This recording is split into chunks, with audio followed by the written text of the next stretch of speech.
Very pleased. I mean, you know, obviously we watch boxing throughout, not just our shows, and long thought Paul Butler was one of the best fighters in world boxing, certainly one of the best fighters in British boxing. And the bantamweight division is thriving at the moment. We've got Ryan Burnett, our world champion, Jamie McDonnell, our world champion. So to add Paul Butler to the bantamweight mix is great. He has a very, very tough fight against Stuart Hall. You've seen them fight before for the world title. It was a split decision, and a great fight for him to come back to, for him to get his teeth into and try and move on and fight the winner of McDonnell against Solis. Yeah, I think he feels like he's a better fighter than he was the first time around. Stuart Hall this time, he's not just fighting for his belt, he's fighting for his career. He must win. You know, Paul Butler is at a much earlier stage in his career, but it's a must-win for both guys. You know, a world title carrot is dangled at the end of it, and let's see who's the better man on September 30th. Still going, getting close now. I think we're probably 2 weeks away from an announcement. Vegas is the front runner in November. You know, it's something that we're interested to put on. Yeah, so I think we're almost there. I believe Klitschko will take the fight, and I think November will be the date. Have you been looking at any backup options at all? Yeah, we got Cardiff as well. But you know, Klitschko's just boxed in front of. Oh right, yeah. Well, we've got our mandatory against Kubrat Pulev, so he'll be the guy we face if it's not Klitschko. So that's what we'll have to do. But I actually believe Klitschko will take the fight. Every day that goes by, I think I'm more and more confident that Klitschko will take the rematch. I think he's got the bit between his teeth and he wants to have another crack at it. And obviously, it's a big fight in world boxing. So my gut feeling is it will be Joshua Klitschko next.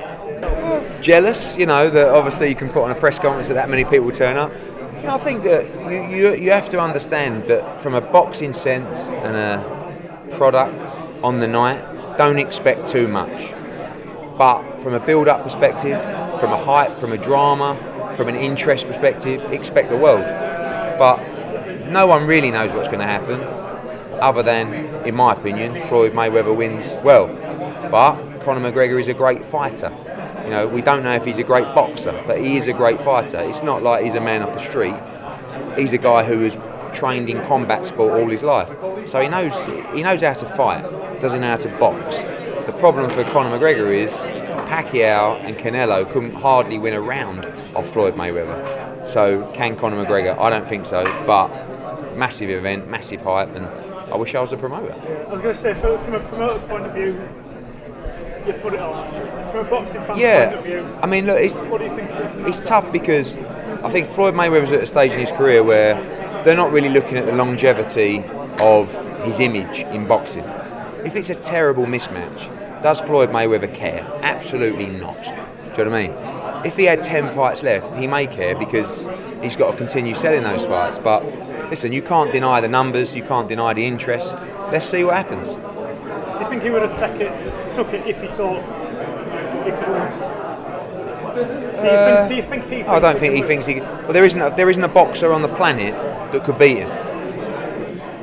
So he's not going to lose to an MMA fighter. So yeah, I spoke to AJ. He went to see him in the gym the other day. So he's training really hard.